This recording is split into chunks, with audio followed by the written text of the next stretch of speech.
All right, we will get reaction from members of the community regarding this. If you were watching earlier, we spoke to the MEC concerning the things that are happening there, when he's saying that the municipality has done everything it can to be able to address the concerns of the community. However, the community of Meqheleng at Ficksburg in the Free State say, the Setsoto municipality has failed them dismally. And residents say the death of community activist Andries Tatane this day 10 years ago was in vain. Tatane was killed during a scuffle with the police when residents were demanding a reliable water supply along with other basic services. Business and the community are now working together to improve their area. They are cleaning the area, fixing roads, and they have initiated community development projects. So let's get their side of the story. Of course, community activist Selloane Lephoi joins us. Thank you so much for making time to speak to us on SA Today. Thank you so much for having me. I'm not sure if you were able to listen to the conversation I had with the MEC now, talking about how they were able to address the concerns of the community regarding water supply. What do you have to say about him saying that they have improved the lot regarding that kind of service that was being protested against 10 years ago? I wonder if the MEC is familiar with the place that he's talking about, Ficksburg, because he says things have improved and actually things have worsened.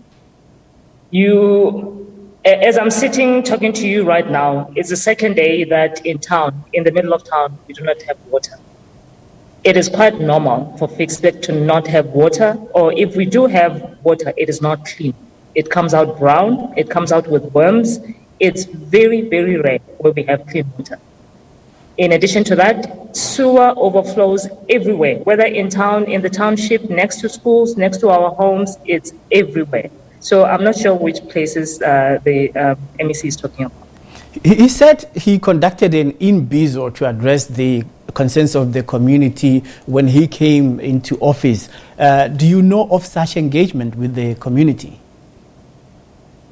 Not at all. The only time I've ever heard the MEC speak on our community radio station was when the community was complaining about the accounting officer, the municipal manager, to say things keep getting worse.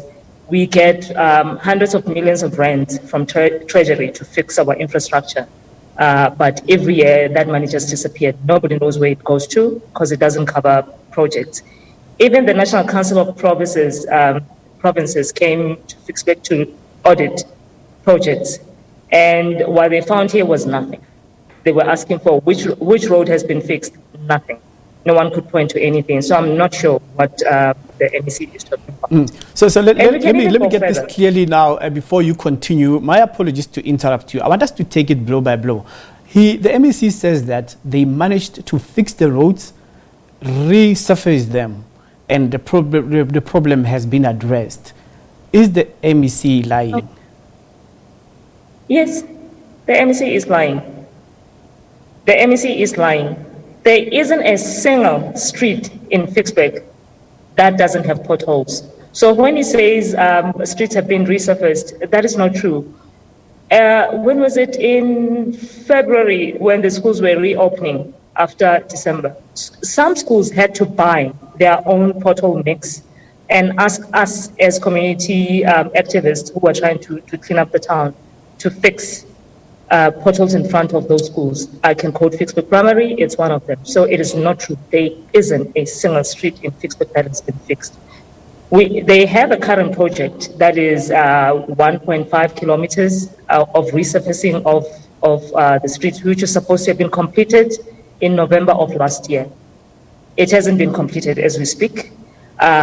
Workers there have not been paid as we speak.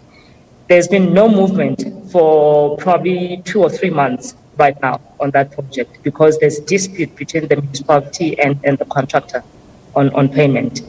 The contractor apparently wants to be paid for work that should be paid for by the insurance. It's just confusion.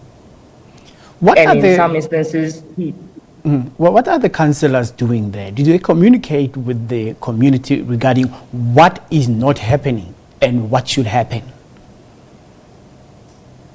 There is, it's sad because you have what council is supposed to do or how it's supposed to function on paper.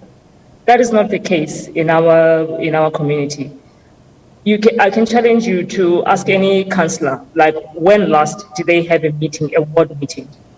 I'm not aware of that happening in my community. When you ask for councillors to come to a meeting with the community, when they're being called or summoned by the community to come to them, they don't show up. They have excuses all over the place.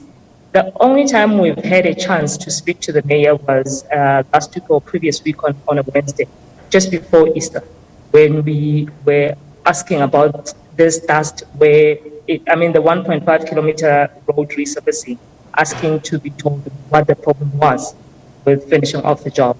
That is the only time we've ever had a chance to speak to the mayor as a community and all that. So now from your community engagement, yes, from your community engagement, what you discuss with the mayor, how often does it happen that you manage to engage the municipality regarding problems in your area? And I'm asking this in terms of, at the beginning of the council meeting, the first one in their term, and also the municipality coming up with their budget statement for the annual financial year, they would then have an integrated program discussed, and the council would approve so that they can lay out item by item what needs to be achieved in the short-term, interim, as well as the long-term. Are you familiar with them? Because I asked the MEC about him knowing that the municipality is playing the open book with the community, so that you should know about your integrated development program. Okay. With the integrated development plan that you are referring to, IDP, what is supposed to happen is during the month of April, every year, there's supposed to be consultation. They would have had a draft by then, and like doing road shows to talk to the community about it. If you go back to any plan in the past, let's say 5 years, there is a number there that tells you how many people participated in drafting that plan. It has never exceeded, let's say, even 300 or 500. People do not attend those sessions. People do not attend because, number one, they do not know they exist. They are not broadcast on the radio. They are not published where they're supposed to be published, except on the internet. Now tell me, how many members of this community that you see on television has access to internet? What percentage of this community has access to the internet?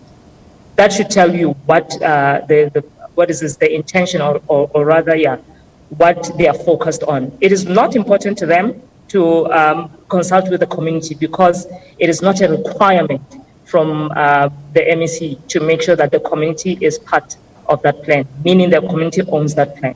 That is not the case here. Can we confirm with you, based on what I've been discussing with the MEC, that there is lack of developmental communication with the community of Ficksburg and other neighboring municipality regarding what the left hand is doing so that the right hand can be able to function? Yeah, there is no such communication. It's near dead. That's how I can put it. It's almost completely dead.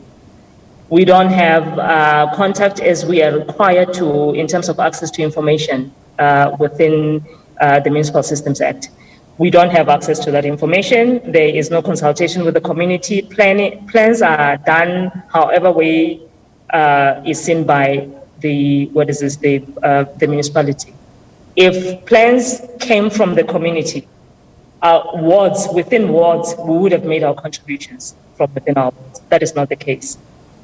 And the focus is always when is money coming in so that we can spend it on salaries, so that we can spend it on whatever we see fit. It is never about the project. We've had in excess of over 2 billion rands in the past 10 years of grants to this municipality. What has been done with it? Really? Couldn't we have fixed this problem by now? We could have. All right. So we're going to have to leave it here. So what I concluded with regarding the problems at your municipality with the MEC, in the end of the interview, he said he is going to engage the mayors so that they can engage the community concerning their problems, their complaints, and concerns. So right now, I'm putting it to you that he has committed to that on this program. So we are going to follow up with him, and we will want to find out from you if there has been an appointment being made regarding that exercise, so that we can inform the viewers and the community regarding what we discussed in this program, and we will take it from there so that we know what the community is going to complain about, what the municipality is going to do, and what the municipality will do regarding their targets and time frames, so that what has to be done during service delivery must be seen to be done. Is that fine? I accept that. Wait to see that happen. We'll wait for the MEC to make contact. That's an appointment we have. SI today will follow up with that meeting. So as soon as there's an appointment, we want the time and the place, and we want answers. Thank you so much for your time. Thank you. Thank you, absolutely. Community activist Selloane Lephoi, and of course speaking to us about the problem at the Ficksburg municipality, which then tells us about the common denominator regarding the service delivery protests that we usually cover. So it is very, very unnecessary for always seeing protests in the media, seeing people burning things, but not getting to the bottom line of what is causing these problems. And we'll follow up on that. So